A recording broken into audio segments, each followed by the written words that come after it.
Tuseme amen. Amen. Makofi kwa Yesu mazuri. Amen. Asante kwa Mungu awabariki. Mnaweza kuketi. Asante sana.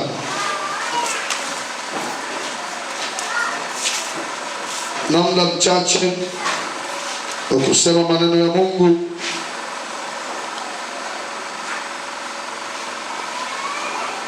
Tumia dakika chache kusema maneno ya Mungu ili nipishe mambo mengine yaweze kuendelea. Pale ambapo tutakuwa tumekomea tutaendelea siku nyingine, lakini ujumbe wa leo ama somo la leo ni tambua sababu au chanzo cha tatizo ulilonalo. Au chanzo cha tatizo la mtu. Tambua sababu au chanzo cha tatizo la mtu.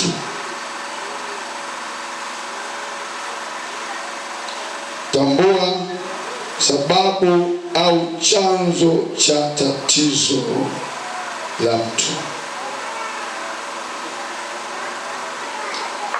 Kitabu cha Mathayo sura ya 12 mstari wa 22. Mathayo sura ya 12 mstari wa 12. 22. Nitasoma mwenyewe kwa kabisa. Mathayo 12:22. Wakati ule akaletewa mtu mwenye pepo kipofu, naye ni bubu. Akamponya hata yule bubu akanena na kuuma. Narudia tena. Wakati ule akaletewa mtu mwenye pepo kipofu, naye ni bubu. Akamponya hata yule bubu akanena na kuona. Haleluya. Kitabu cha Wafalme wa Pili. Wafalme wa Pili sura ya 2 mstari wa 19. Nitasoma tena hadi 21. Tambua sababu au chanzo cha tatizo la mtu. 19. Wafalme wa Pili sura ya 2 mstari wa 19 hadi 21. Watu wa mjini wakamwendea Elisha. Angalia, twakusihi, mahali pa mji huu ni pazuri kama bwana wangu aonavyo, lakini maji yake hayafai na nchi huzaa mapooza.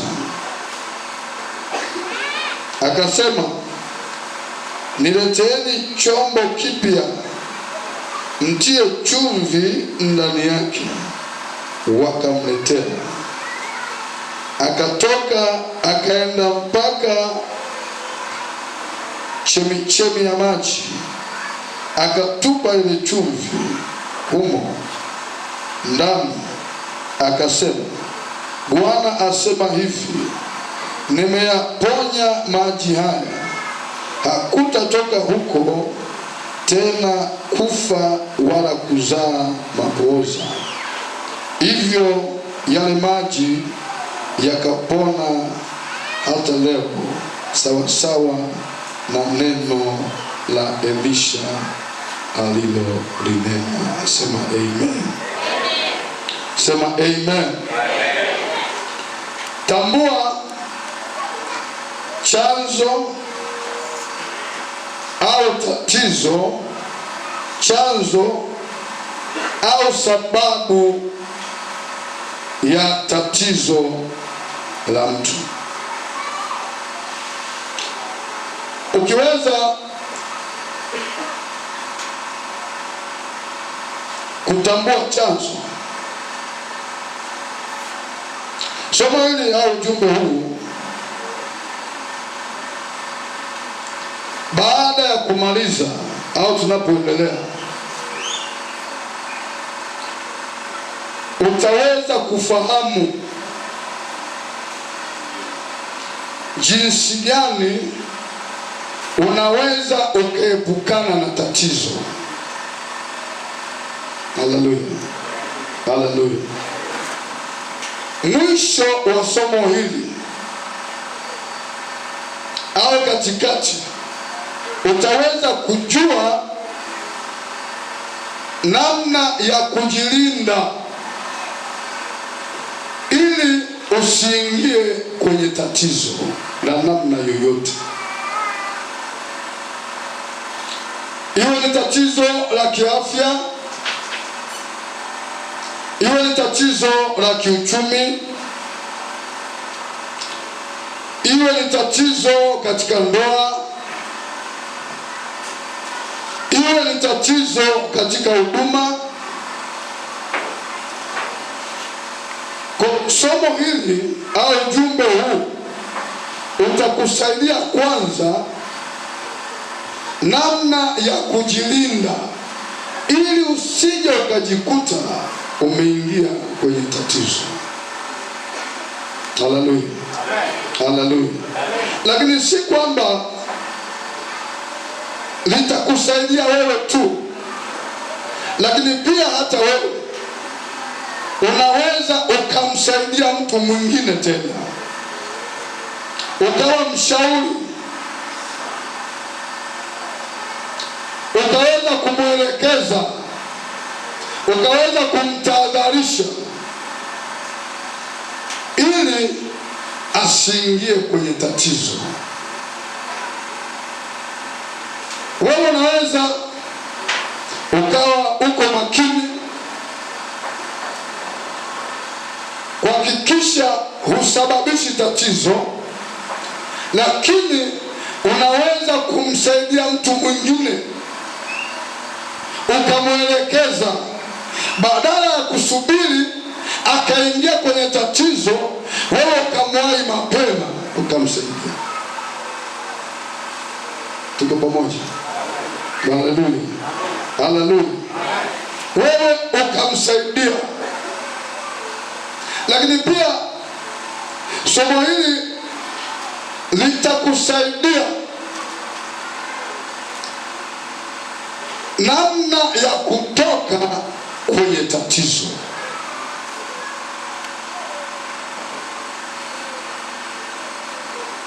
Kwa nini litakusaidia kutoka kwenye tatizo? Kwa sababu utakuwa umegundua chanzo cha tatizo ulinalo. Ukigundua chanzo cha tatizo ulilonalo, kwamba tatizo hili sababu yake ni hii, hautashughulika na tatizo, utashughulikia chanzo cha tatizo. Bwana asifiwe. Bwana asifiwe. Daktari mzuri au muuguzi mzuri, unapokutana naye, ni yule ambaye hashughuliki tu na tatizo na ugonjwa ulionao, lakini daktari mzuri ni yule ambaye anapenda kujua chanzo cha ugonjwa ulionao. Na ndio maana atakuwa na muda, atakuhoji, atakuuliza maisha unayoishi, mazingira unayopitia, atakuuliza hata matumizi, ulaji wako wa chakula ukoje? Ulaji wako wa chakula ukoje? Maisha yako ya kawaida yakoje? Anaona lipo tatizo, lakini anataka ajue chanzo cha tatizo ulilonalo linasababishwa nini. Bwana asifiwe sana. Kwa nini anashughulika na chanzo cha tatizo? Anashughulika na chanzo cha tatizo ili anajua akisha cha tatizo, akisha kutibu ile tatizo au ugonjwa hautakuwa unajirudia. Bwana asifiwe sana. Bwana Yesu asifiwe. Kwa ili tatizo lisiwe linajirudia, atashughulika na chanzo, kisababishi, kinachosababisha.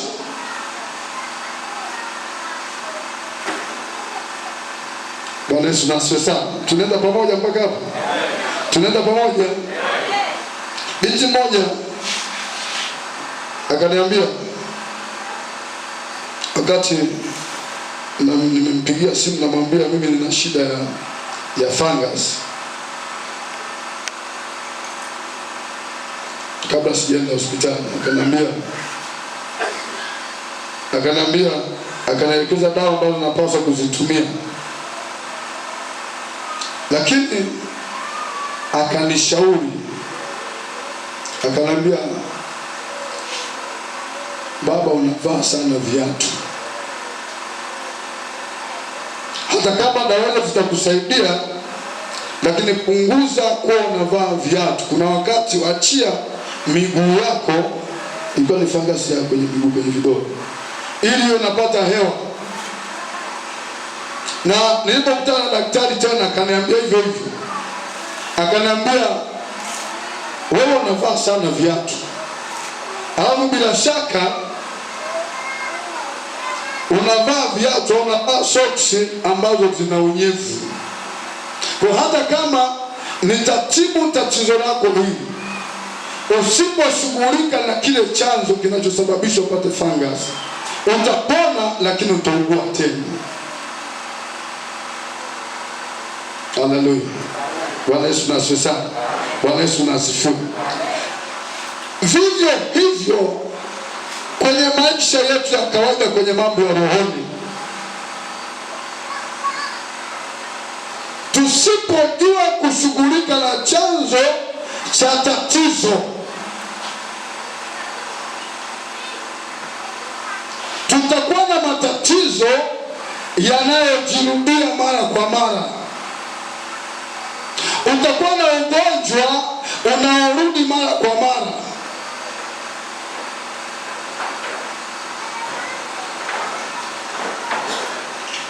Kwa nini? Kwa sababu hujashughulikia chanzo.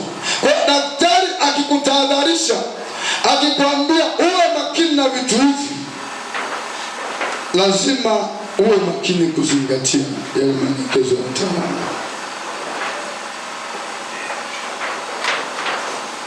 Elisha nyakati zake, Biblia inasema watu wa mji ule, watu wa Yeriko, ule mji ni Yeriko, walikuwa wanakaa kwenye nchi iliyo nzuri. Ukiona ile ardhi ni nzuri, ukiangalia udongo ni mzuri,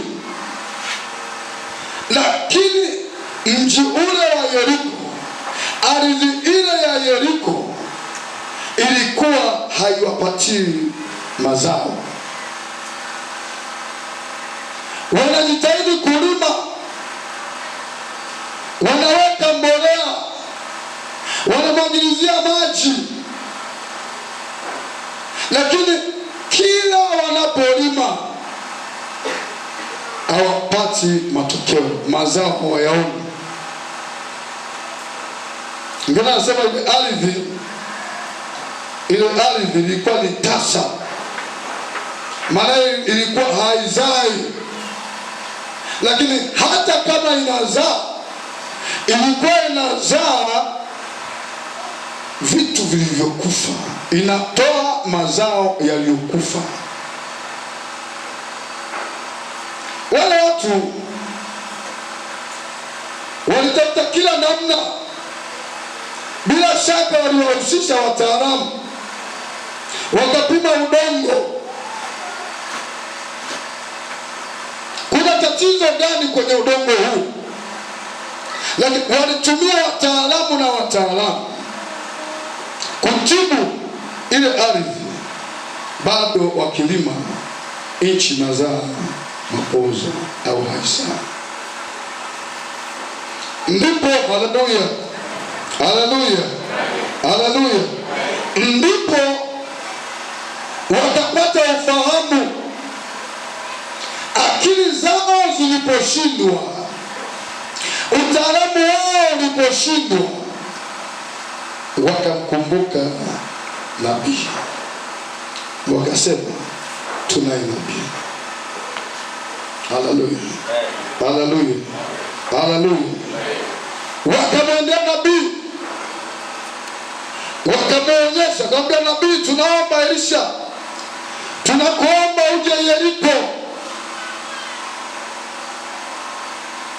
kuna tatizo kwenye nchi ya Yeriko, tunalima hatupati. Elisha, twende. Elisha akaenda mpaka Yeriko. Alipokwenda Yeriko, ndipo Biblia inasema wenyeji wa mji ule wakamwonyesha ardhi, akamwambia, bwana wetu Elisha, ardhi hii ni ardhi nzuri, maeneo haya ni maeneo mazuri.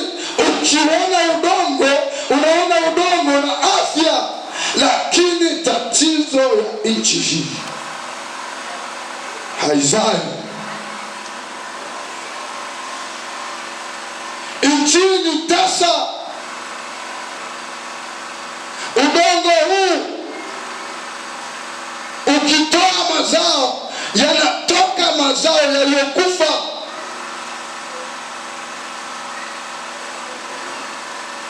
Wanaobahatika kupata mazao hayo hayana soko. Tusaidie. Haleluya, haleluya. Bwana asifiwe, Bwana asifiwe. Mungu yeye ndiye wa mwisho, waga naacha wanadamu washughulike kwanza, alafu Mungu anakuja baadaye. Ameruhusu tutumie akili, lakini akili zetu zinapofika mwisho, ndipo Mungu anachukua nafasi. Elisha alipoangalia kweli, naona ardhi ni nzuri, Elisha hakutaka kushughulikia ule udongo. Elisha hakutaka kushughulikia ile ardhi kama wataalamu walivyofanya. Elisha akagundua chanzo kwa nini nchi inazaa mapooza. Haleluya, haleluya. Kwa nini nchi haizai? Elisha akapata majibu, akataka kutafuta chanzo cha tatizo hili. Akagundua chanzo cha hili tatizo ni kwenye chanzo cha chini kule maji yanakotokea. Bwana asifiwe, Bwana asifiwe, Bwana asifiwe. Haleluya. Akaona ya kwamba tatizo hili chanzo chake ni kule. Akasema, nileteni chombo kipya, nileteni na chumvi. Wakamletea. Akaenda moja kwa moja mpaka kwenye chanzo.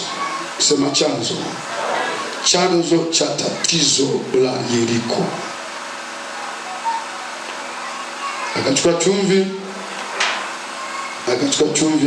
akaitupa pale kwenye chini.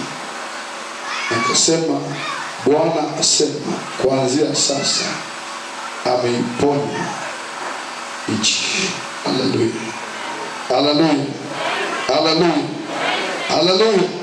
Tangu Elisha alipopata ile ufunuo akagundua chanzo na akaenda kukishughulikia chanzo, kuanzia hapo watu wakaanza kulima na kupata mazao mengi. Kwa nini? Alishughulika na chanzo. Kitabu cha Yeremia sura ya 6:13-14. Soma 13. Yeremia 6:13. Soma. Somaji mzuri. Kwa maana tangu aliye mdogo hata aliye mkubwa miongoni mwao, kila mmoja ni mtakatifu, na tangu nabii hata kuhani, kila mmoja hutenda mambo ya udanganyifu. Anasoma Yeremia 6:13. Yeremia 6:13. Ndio hapo eti?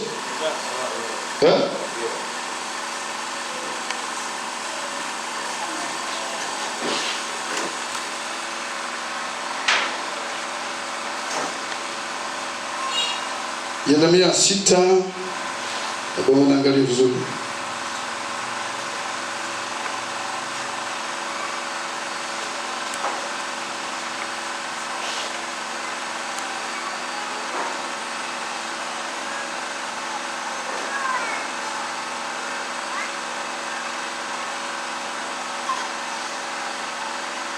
Tegoni makoti vibaya.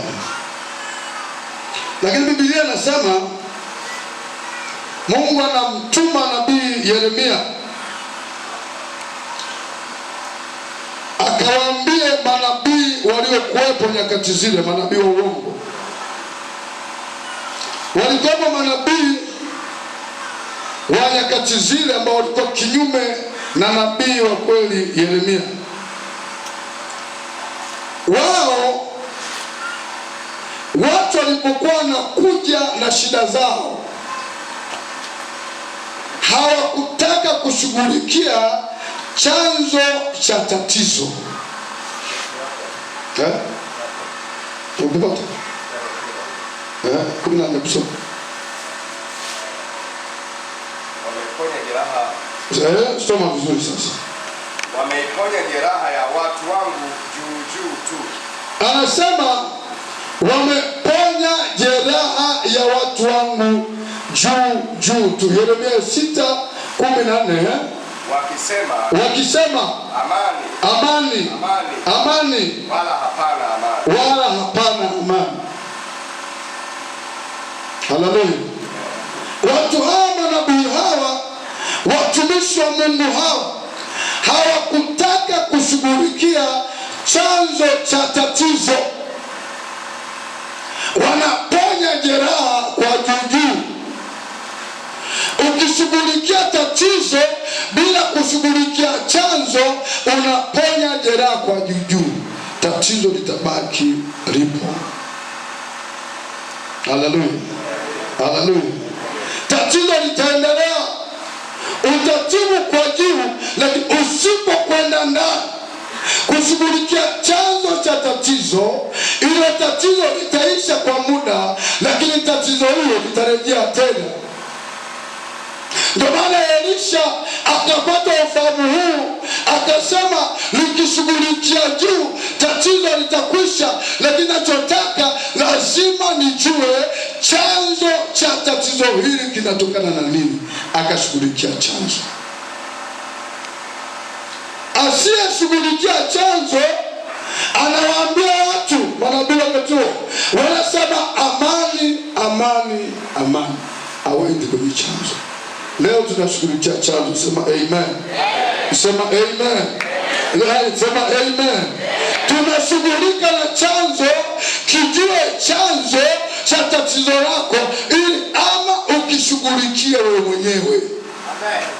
Ukilijua tatizo, ukijua chanzo cha tatizo lako, kwa nini tatizo hilo linakupata, kujaliwa na kupata. Kwa nini mambo haya yanachelewa? Ukijua chanzo cha tatizo utashughulikia wewe mwenyewe, kwa sababu umejua.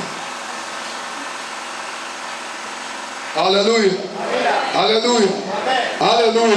Ukifahamu chanzo, wala hutahitaji tukuwekea mikono moja kwa moja. Utakwenda kwenye chemichemi, utakwenda kwenye chanzo. Baada ya kugundua chanzo ni hiki, kimya kimya, pole pole utashughulika nacho. Haleluya, haleluya. Lakini usiposhughulikia chanzo cha tatizo, utakuja hapa kwa sababu ya neema iliyopo hapa, kwa sababu ya nguvu iliyopo hapa, utapona na tatizo kwa muda. Baada ya siku chache tatizo linarudi pale pale. Kwa nini? Hujashughulikia chanzo. Kijue chanzo cha tatizo. Bwana asifiwe. Bwana asifiwe. Haleluya, haleluya. Ndio maana hata mimi nikikaa na watu, napenda kukaa na mtu akiniambia na tatizo, nina muda wa kuhojiana naye kama daktari anavyofanya. Nami nakaa na muhoji, namuuliza mazingira anayopitia, na msaili namuuliza akiwa wazi kunieleza, japo wengine hawaelezi ukweli. Usipoeleza ukweli, daktari usipomwambia ukweli, hata kusaidia. Bwana asifiwe sana. Bwana asifiwe.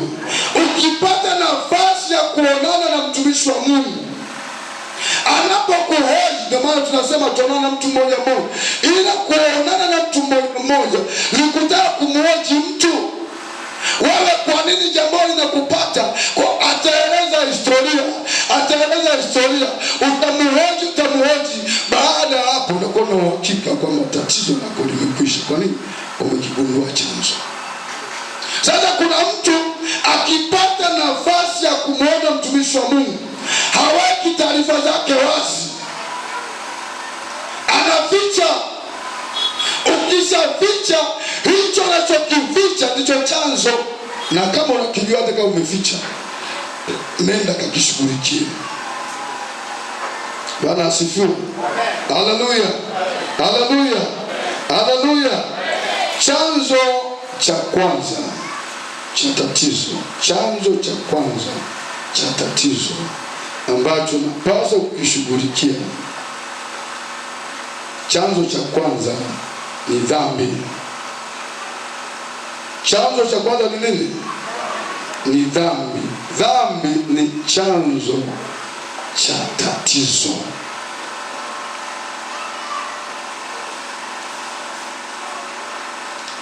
Yohana 9 mstari wa kwanza hadi wa 3.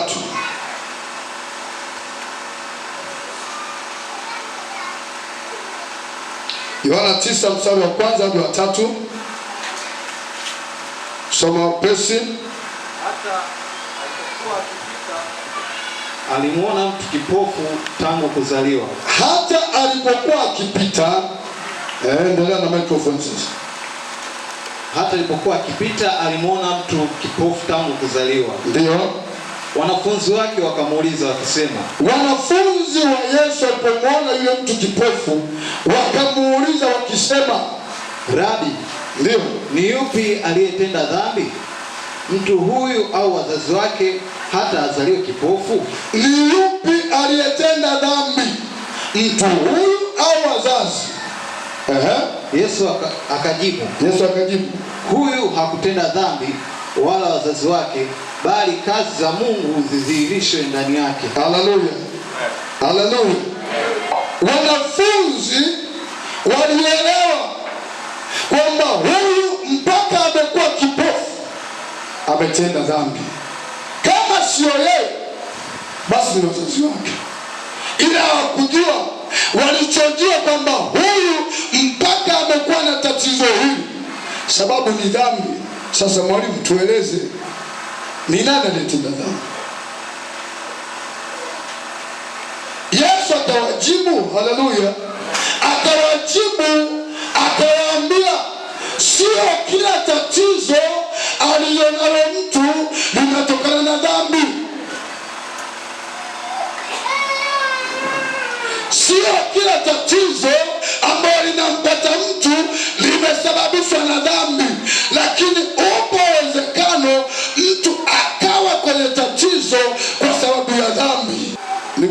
tunaeleweka vizuri? Sio kila tatizo alilo nalo mtu, linalompata mtu limesababishwa na dhambi, lakini upo uwezekano tatizo linalompata mtu limetokana na dhambi.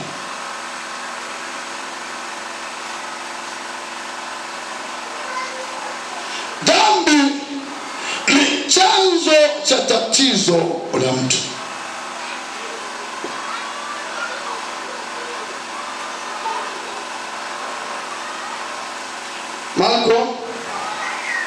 Marko 2 mstari wa 5.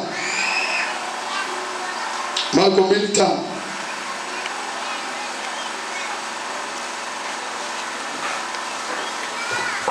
Biblia inasema, ndio Marko 2 mstari wa 5, Biblia inasemaje? Naye Yesu alipoiona imani yao, ndio akamwambia yule mwenye kupooza, mwanangu, umesamehewa dhambi zako. Malizia mstari mwingine. Na baadhi ya waandishi walikuwako huko wameketi, wakifikiri moyoni mwao, mbona huyu anasema hivi? Anakufuru. Ni nani awezaye kusamehe dhambi isipokuwa mmoja, ndiye Mungu? Haleluya, haleluya. Yule mgonjwa wa kupooza alipokuwa ameletwa na ndugu zake, Yesu alipomuona akagundua chanzo cha huyu mpaka na tatizo la kupooza, aligundua ni dhambi. Akamwambia, mwanangu, umesamehewa dhambi zako. Bwana asifiwe. Bwana asifiwe. Wale Mafarisayo hawakuwa na tatizo, walijua kweli mtu huyu kilichofanya awe na ugonjwa huu ni dhambi.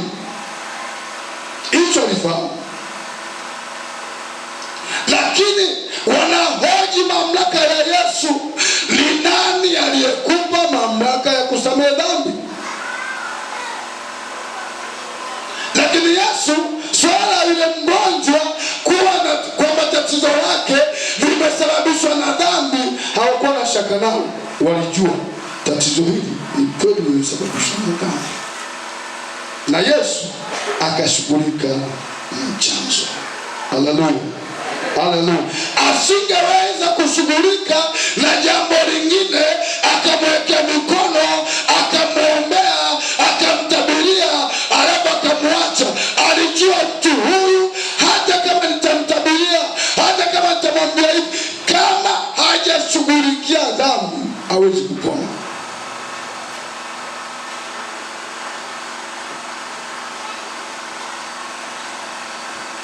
Kwa hiyo ili kujilinda, huna tatizo sasa, ili kujilinda usijikuta umeingia kwenye tatizo, epuka maisha ya dhambi.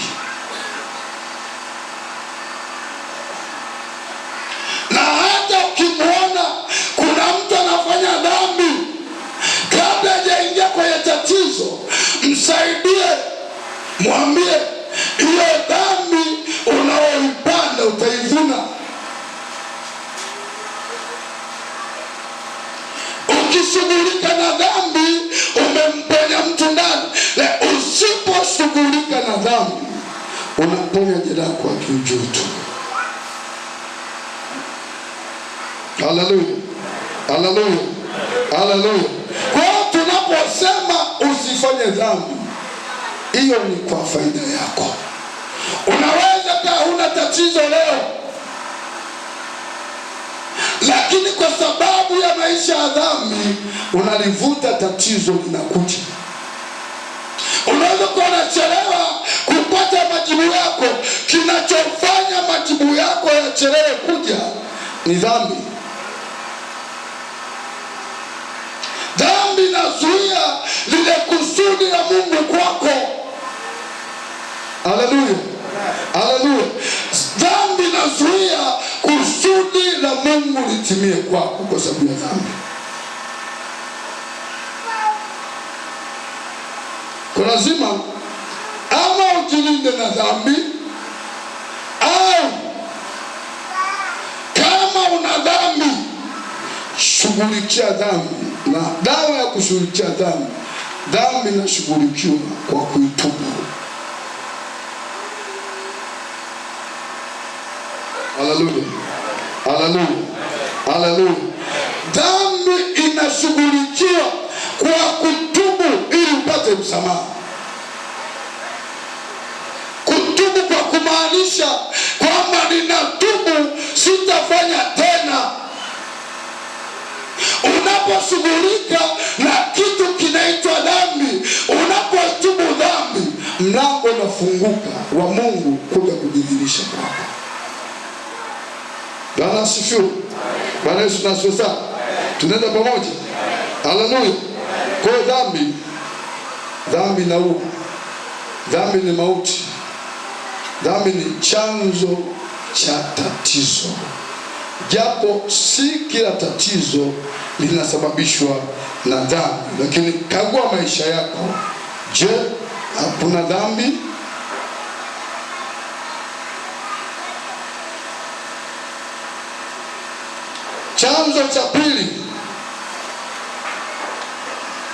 Chanzo cha pili ambacho si lazima kimetokana na dhambi. Chanzo cha pili ni Mungu mwenyewe.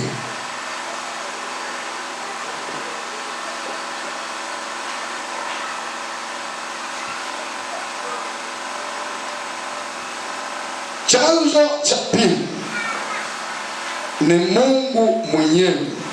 Anaweza akalileta tatizo kwako, wala sio dhambi, wala sio kitu kingine. Ni Mungu mwenyewe amelileta tatizo kwako. Kwa tukijua kwamba ni Mungu aliyeleta tatizo, lazima tujue kwa nini Mungu ameruhusu tatizo lije kwako. Kumbukumbu la Torati 32:39.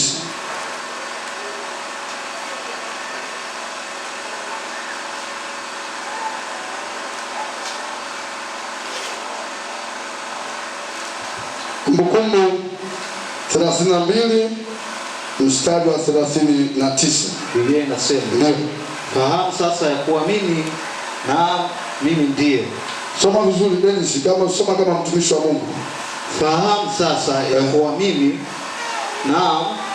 ndiye, ndio, wala hapana Mungu mwingine ila mimi. Ndio. Naua mimi. Soma vizuri hapo. Nafanyaje? Naua. Nafanyaje? Naua. Nafanyaje? Naua. Naua mimi. Na huisha mimi. Na huisha mimi. Nimejeruhi. Tena naponya.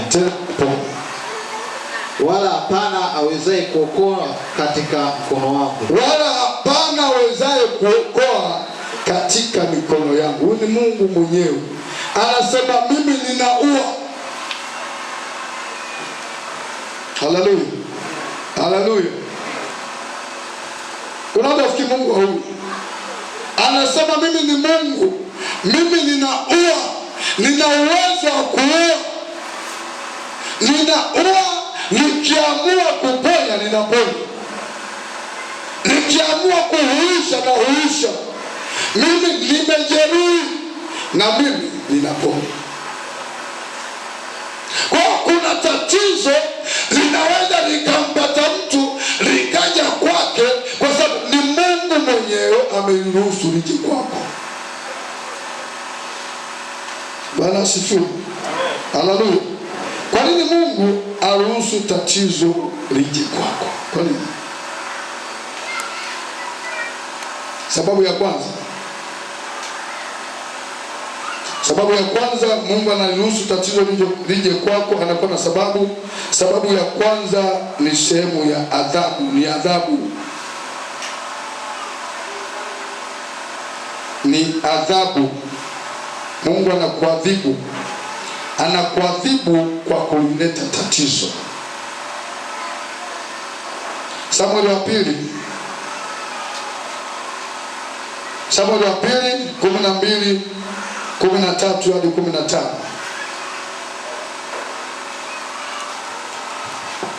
Samueli wa pili sura ya 12 mstari wa 13 hadi 15.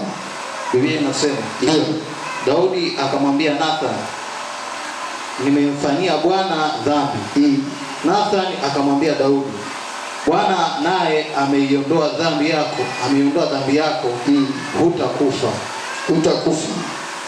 Ndio, lakini kwa kuwa kwa tendo hili umewapa adui za Bwana nafasi kubwa ya kukufuru. Ndio, mtoto atakayezaliwa kwako hakika yake atakufa. Mtoto atakayezaliwa kwako hakika yake atakufa. Malizia Dennis, kuna neno litafuta. Naye Nathan akaondoka kwenda nyumbani kwake. Basi Bwana akampiga yule mtoto ambaye mkewe Uria alimzalia Daudi, naye akawa hawezi sana. Bwana akafanyaje? Kwanza sauti. Akampiga. Bwana akampiga.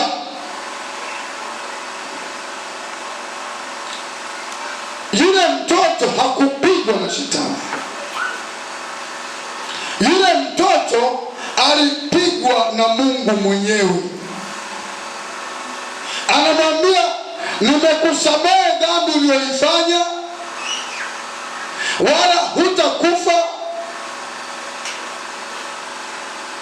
lakini kwa sababu umefanya jina langu litukanwe, sitakuacha hivi. Mtoto atakayezaliwa atakufa, Bwana atampiga. Iko ni adhabu. Kwa hiyo mtoto akapigwa na Bwana. Daudi alifunga, aliomba mtoto asife, lakini kwa sababu Bwana amempiga na ameshasema atakufa, yule mtoto alikufa. Mungu anaweza akalileta tatizo kwako kama sehemu ya adhabu umemkosea. Tuko pamoja?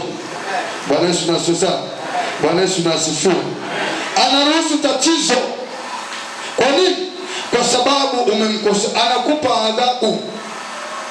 Lakini sababu ya pili, kwa nini Mungu anaweza kuleta adhabu kwako? Hebu soma Luka 1:18. Luka 1:18 hadi 20. Luka 1:18 hadi 20. Biblia inasema Luka 1:18 hadi 20. Zakaria akamwambia malaika, ndio, nitajuaje neno hilo? Ndio, maana mimi ni mzee na mke wangu ni mkongwe wa siku nyingi. Malaika akamjibu akamwambia, mimi ni Gabriel, nisimamaye mbele za Mungu. Ndio, nami nimetumwa niseme nawe, ndio, na kukupasha habari hizi njema. Ndio, na tazama utakuwa bubu usiweze kusema mpaka siku. Na tazama utakuwa bubu usiweze kusema mpaka siku ile yatakapotukia hayo. Kwa sababu hukuyasadiki maneno yangu, nayo yatatimizwa kwa wakati wake. Kwa sababu hukuyasadiki maneno yangu. Zakaria kawa bubu. Ule bubu aliopata Zakaria ni Mungu mwenyewe aliuleta. Sababu ya kuleta ule bubu ni kwa sababu Zakaria alipoambiwa maneno ya Mungu hakuyasadiki, Mungu akamwadhibu. Kwa Mungu akileta adhabu, tunajua kwamba chanzo cha tatizo hili ni kwa sababu umekaidi.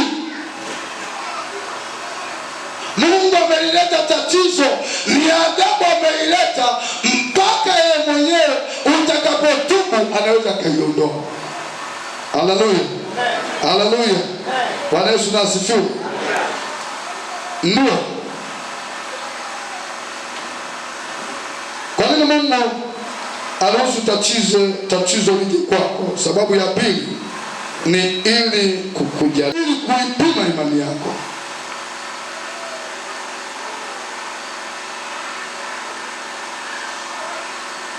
kujaribu. Wakati amekutana na, Biblia anasema shetani akutana na Mungu akaanza kuhojiana. Mungu akamuuliza shetani, umetoka wapi? Shetani anasema nimetoka katika kuzunguka huko.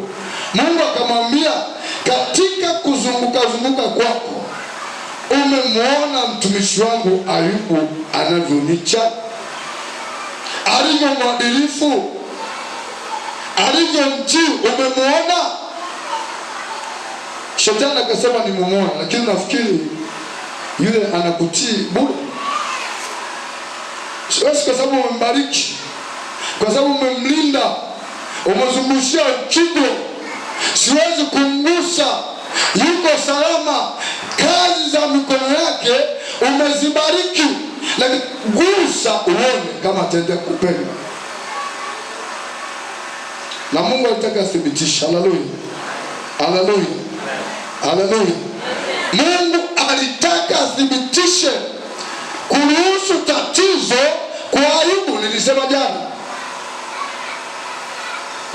nilisema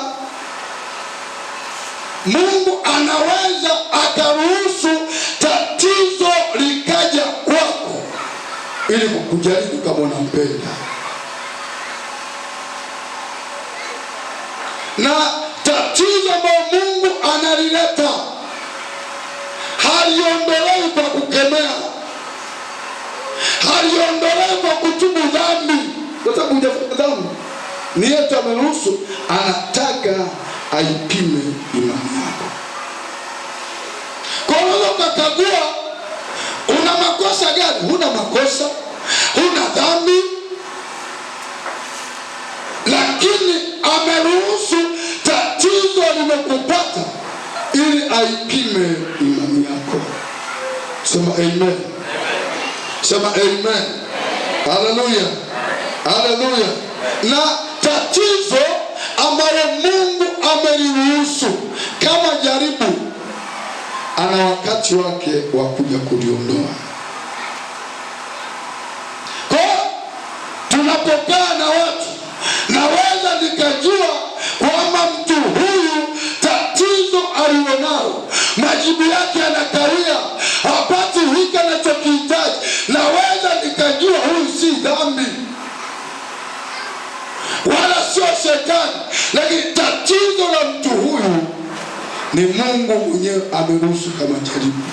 Mungu anaweza karuhusu tatizo ukachelewa kupata majibu yako, ukachelewa kupata muujiza wako, ukachelewa kupata unachokitaka, kwa ili aipime imani yako. Je, utaendelea kumpenda?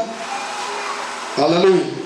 Na Mungu anataka kwenye matatizo, kwenye changamoto, kwenye dhiki, kwenye majibu kukawia, anataka humo ndo athibitishe kama kweli tunampenda.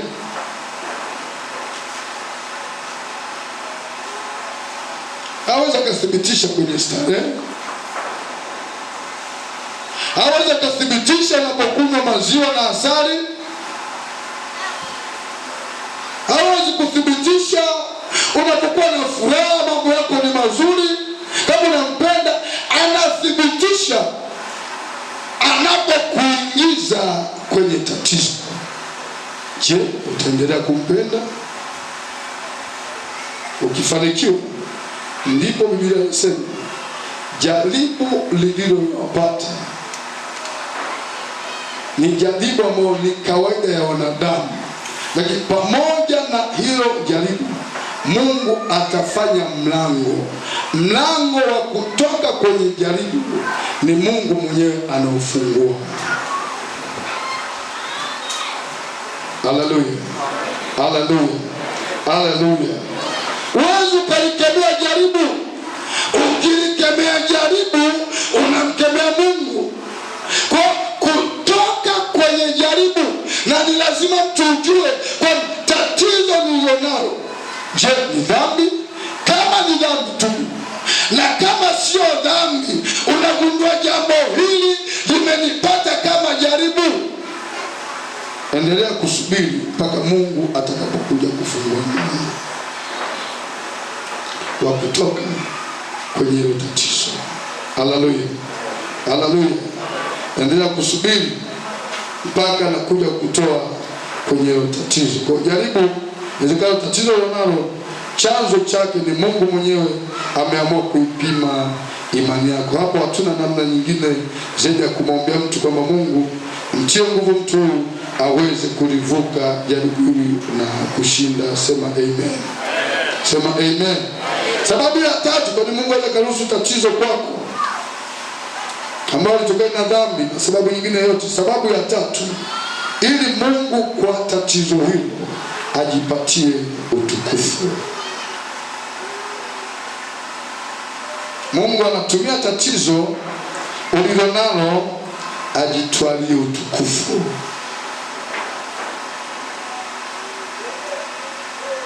Kwa wakati wewe unachukia maisha ulionayo, lakini kumbe Mungu target yake kwa hiyo tatizo ulilonalo, yeye anataka ajipatie utukufu,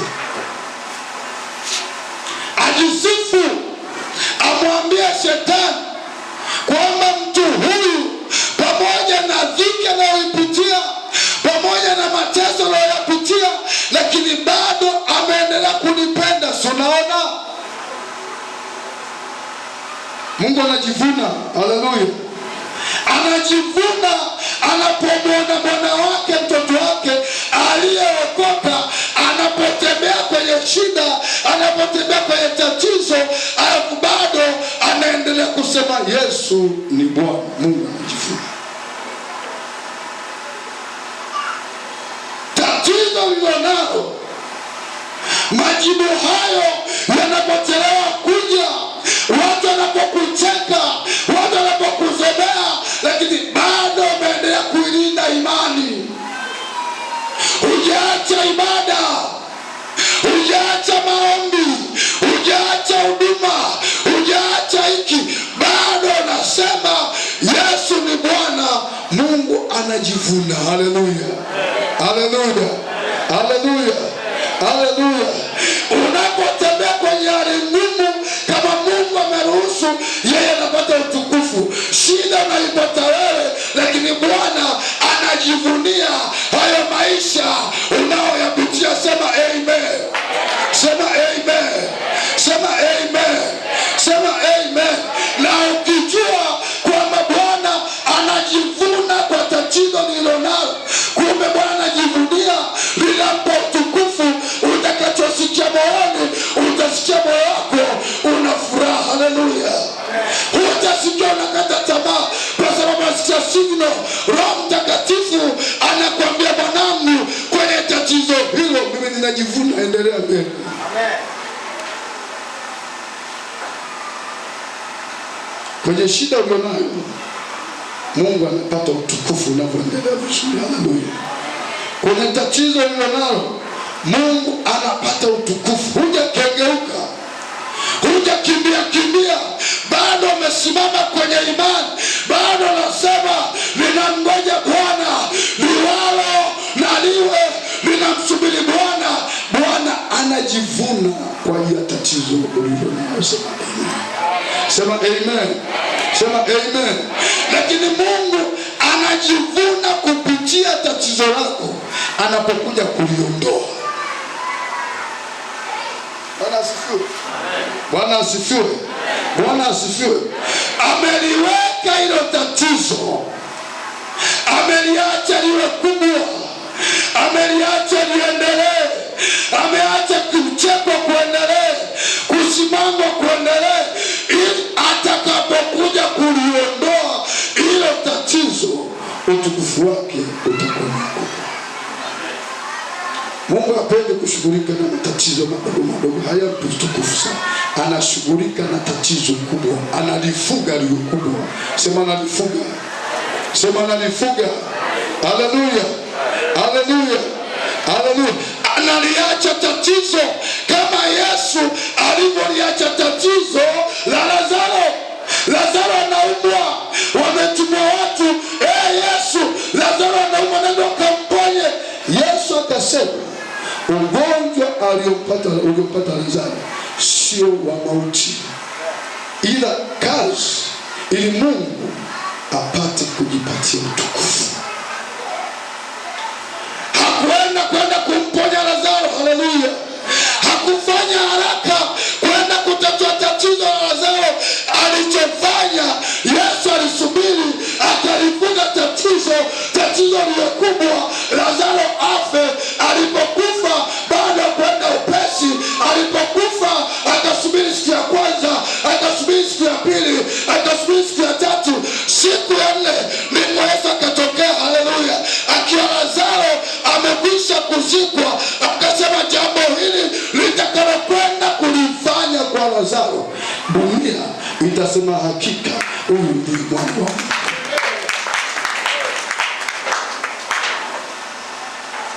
Bwana asifiwe sana. Haleluya, haleluya, haleluya, haleluya. Tatizo lilonalo Bwana liacha liwe kubwa, ameliacha hivyo. Anajua wanadamu wanaweza wakaliondoa, anajua nikiliondoa mimi watatokea wanadamu watasema jambo hili hata mimi ningeweza kuliondoa. Kwa anafika na liacha ili mwanadamu yote washindwe. Ikifika mahali yeye akiamua, ndipo analitatua tatizo. Watu wote wamesalenda. Bwana asifiwe, Bwana asifiwe. Anakwenda siku ya nne kwa Lazaro. Dada zake na Lazaro kina Martha wanamwambia, yeye amekwenda kaburini, wanamwambia Bwana ananuka. Anasema kwenye kunuka huku ndiko mimi nataka nipate utukufu. Ameacha tatizo hilo lilonalo, haleluya. Ameacha kwanza utoe harufu, ameacha kwanza uendelee kunuka. Wanadamu ameshindwa, ndipo yeye mwanaume anapokuja kwako anasema, haijalishi uko unanuka, haijalishi umekata tamaa, mwanaume nimetokea, nataka sasa kwa tatizo hilo walisema unanuka, nataka mimi nijipatie utukufu. Ndio maana tatizo ulilo nalo bado ameliacha liendelee kuwa kubwa. Wakati unakuja, ukifika ataliondoa yeye mwenyewe ili ajipatie utukufu. Sema amen, sema amen, sema amen, sema amen. Akawaambia wanafunzi, akasema huyu hakutenda dhambi wala wazazi wake hakutenda dhambi, bali kazi za Mungu zidhihirishwe ndani yake. Bwana asifiwe sana. Haleluya, haleluya. Bwana asifiwe, Bwana asifiwe. Kwa Mungu anaweza akaacha tatizo kwako ili tu ajipatie utukufu kupitia hilo tatizo. Sema amen, sema amen.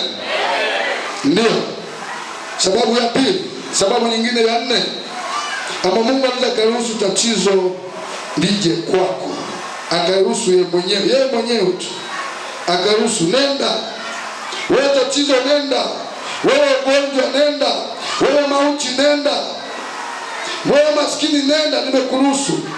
Ni kiburi. Sema kiburi, sema kiburi.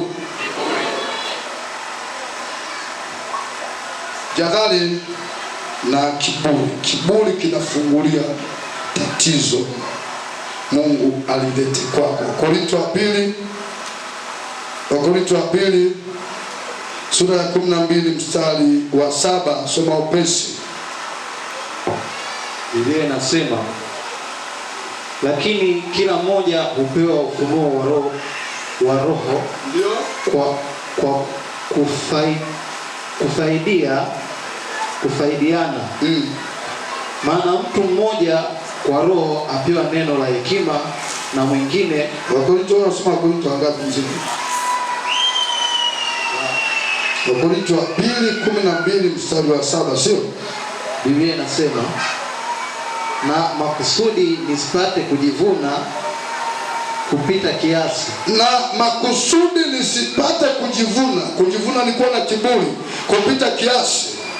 Kwa wingi wa majivuno hayo nalipewa mwiba katika mwili. Kwa wingi wa mafunuo hayo nalipewa mwiba katika mwili. Mjumbe wa shetani ili anipige. Nisije nikajivuna kupita kiasi. Ndio, nisije nikajivuna kupita kiasi. Tunaenda pamoja? Paulo anaeleza kwa sababu ya mafunuo niliyoyapata. Alikwenda mpaka mbingu ya tatu, akasema kwa sababu ya mafunuo niliyoyapata, ili nisije nikajivuna kupita kiasi, Mungu alinipa mwiba. Mwiba ni tatizo. Kwa nini? Kiburi. Huyu asije akawa na kiburi, anakuletea mwiba, anakuletea tatizo, ili usije ukajivuna. Paulo alipogundua kwamba mwiba huu ni Mungu alimleta, akasema nitajivuna katika udhaifu huu. Haleluya, haleluya, haleluya. Bwana asifiwe, Bwana asifiwe. Ukigundua kwamba tatizo hili Mungu amelileta si kwa sababu ya dhambi, amelileta yeye mwenyewe ili ajipatie utukufu, utalifurahia tatizo ulilonalo. Kwa nini? Linampa Mungu utukufu, kwa sababu unajua likiondoka utukufu wa Mungu utakuwa haupo kupitia wewe. Tuko pamoja, tuko pamoja, tuko pamoja. Haleluya, haleluya. Utajivuna. Bwana anasema kwa hiyo nitajivunia tatizo hili nililonalo, maana tatizo hili ni Mungu amelileta ili nisije kujivuna, lakini tatizo hili ni Mungu ameliruhusu ili limpatie utukufu. Nitajivunia udhaifu wangu. Hao ndio machampioni wa Injili. Haleluya. Hao ndio mitume ambao tunapaswa kujifunza kwao. Walikuwa na changamoto, walikuwa hawana kama vile wewe hauna, lakini kwenye changamoto hizo, kwenye kukosa huko, bado walijivua, bado walisema Yesu ni Bwana. Nitajivunia udhaifu wangu. Kwa kiburi, unapokuwa na jambo jema Mungu amelifanya, amefanya muujiza kwako, ili kujilinda asije akafungua tatizo. Epuka kiburi na kujiona wewe ni bora, si kwa sababu ya bora, ni kwa sababu ya neema. Haleluya, haleluya. Unapojiona bora ukadharau wengine, kwa sababu kiburi ni kudharau mtu mwingine. Una pesa, unamdharau yeye asiyekuwa na pesa. Mungu anapoona kiburi cha mafanikio, anapoona kiburi kwa sababu ya huduma, anapoona kiburi kwa sababu ya muujiza uliopokea ukawadharau watu wengine, Mungu anaruhusu mwiba unakuja kwako. Jilinde. Haleluya. Hizo baraka ulizozipata, hicho chema ulichokipata, kisije kikakufanya ukajiona ni bora kuliko wengine, ukawa na kiburi. Ukiwa na kiburi, unafungua mlango, Mungu analeta tatizo kwako. Bwana Yesu asifiwe. Haleluya. Nishia na kipengele cha 5, tutaendelea siku nyingine. Kipengele sababu ya 5 kwa nini Mungu aruhusu tatizo lije kwako. Hajaletwa na shetani, hajaletwa na dhambi, hajaletwa na adhabu. Sababu ya 5 ni pale unapoanza kuziabudu baraka. ni pale unapoanza kuziabudu baraka Mungu alizokupa.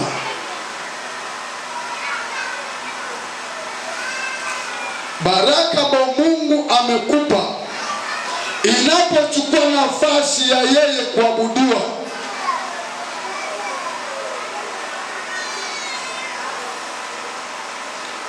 unafanya Mungu aje kuondoa hiyo baraka. Amekupa uzima, lakini uzima umechukua nafasi ya Mungu. Amekupa mume amechukua nafasi ya Mungu. Amekupa mtoto huyo amechukua nafasi ya Mungu. Mtoto ni bora kuliko Mungu. Biashara ulionayo ni bora kuliko Mungu. Mke ulionaye ni bora kuliko Mungu. Kwa Mungu anapoona baraka ambazo Mungu amekupa, unaanza kuziabudu kuliko yeye, anaruhusu, anachukua hicho ambacho alikuwa amekiruhusu kuja kwako. Unashangaa akipua. Kwa nini? Anataka kurejesha kwake, uanze kumwabudu. Amegundua kabla hujawa na hicho ulikuwa na mwabudu.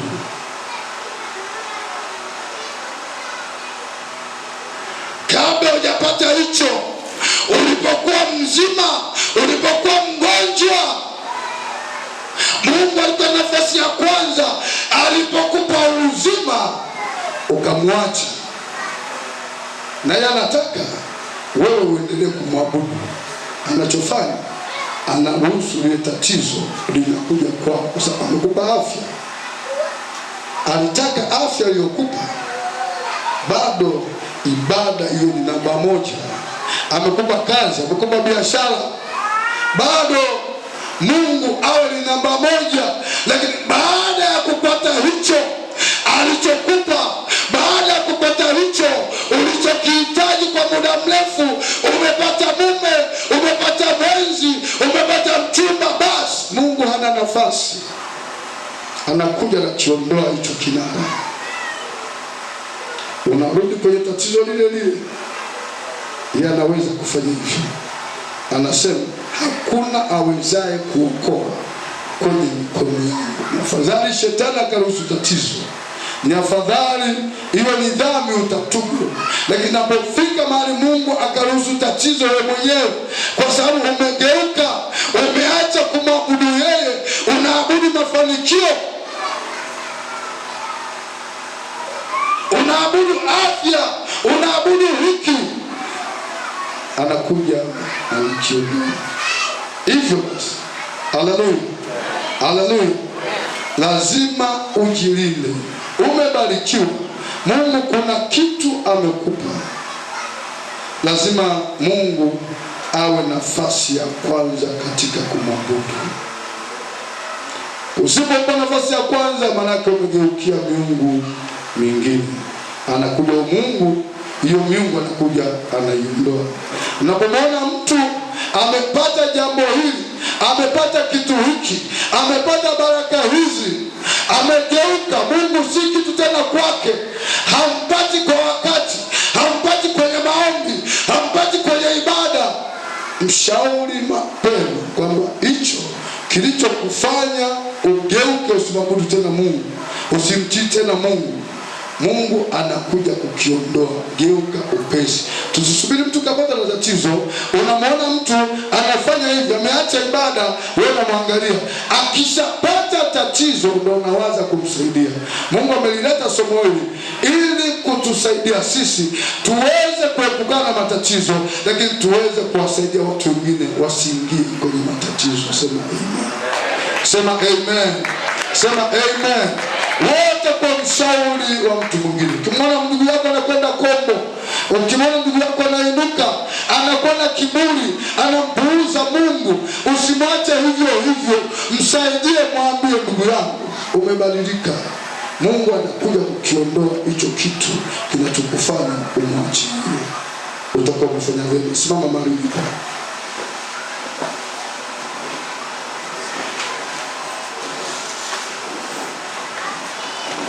Tutaendelea next week na hatua nyingine. Mungu alipenda tumalize hivyo kwa kutupa maelekezo haya. Inua mikono yako juu.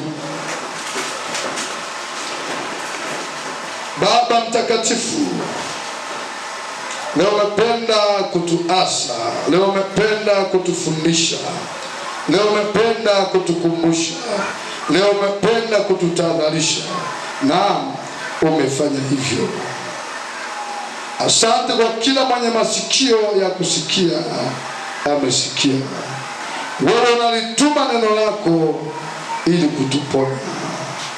Wewe unalituma neno lako ili kututoa katika maangamivu yetu. Neno hili likawafae mabinti wakitoka hapa wakalitafakari neno hili. Neno hili likawafae wanaume wakitoka hapa wakalitafakari neno hili. Neno hili likawafae wanawake na vijana wa kiume wakitoka hapa, Bwana, wakalitafakari. Naam, Mungu, wasije wakakaribisha chanzo hata wakapata matatizo. Kila aliye na tatizo lolote, Bwana anafahamu chanzo. Wako watu hapa chanzo cha tatizo lao ni dhambi. Wako watu hapa chanzo cha tatizo lao ni kwa sababu ya kiburi alicho nacho. Wapo watu wako hapa umeruhusu tatizo limekuja kwao kwa sababu Bwana wameacha kukuabudu, wamezigeukia hizo baraka. Naam, kwa neno hili Bwana Mungu ukatuponye. Na wapo ambao Bwana tatizo lililonao ni kwa sababu ya jaribu umeliruhusu kwa watu hao. Baba mtakatifu, waliopo katika jaribu ukafanya mlango wa kutokea, naam, kwa ushindi wakashinde, wakafurahie. Na wale ambao Bwana umeliacha tatizo kwao ili Bwana ujipatie utukufu, naam, yatosha Bwana, umewaona uliojitunza. Wale ambao Bwana hawajakengeuka umekwisha kupata utukufu. Naam, Bwana ukaliondoe tatizo kwenye maisha yao ili hatimaye Bwana dunia ikapata kujua ya kwamba tatizo hili, jambo la mtu huyu, ni Bwana aliyeliondoa. Na watakia baraka wakaishi maneno haya. Naamu, na wengine wakawe walimu wa watu wengine. Naamu, na wengine wakawe washauri wa watu wengine. Asante Bwana Yesu mwema, kwa sababu neno lako unapolituma kwetu linatuponya, linatusaidia, na likamponye kila mmoja katika jina la Yesu Kristo. Wote tuseme amen. Mpe Yesu makofi. Mpe Yesu tena makofi mazuri. Amen. Asante, Mungu awabariki. Sasa naweza kuketi, ibada yetu imefika mwisho. Tumaliza siku zetu 8 za kongamano letu la siku 8 kwa namna hiyo. Na Mungu awabariki sana sana sana sana. Sema amen tena yenye afya. Sema amen tena yenye afya. Na baada ya hapo tembea kwa ushindi, lakini ukienda kutafakari haya ambayo Mungu ametufundisha leo.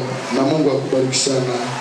Asante sana. Naomba kietu chombo sasa tuweze kutoa sadaka ya rambirambi kwa ajili ya Lutesia Komba pamoja na Joshua Lutare. Naomba chombo kije upesi hapa. Biblia anasema katika Mathayo 7:12, lolote usilopenda kutendewa, unalopenda kutendewa naye watendee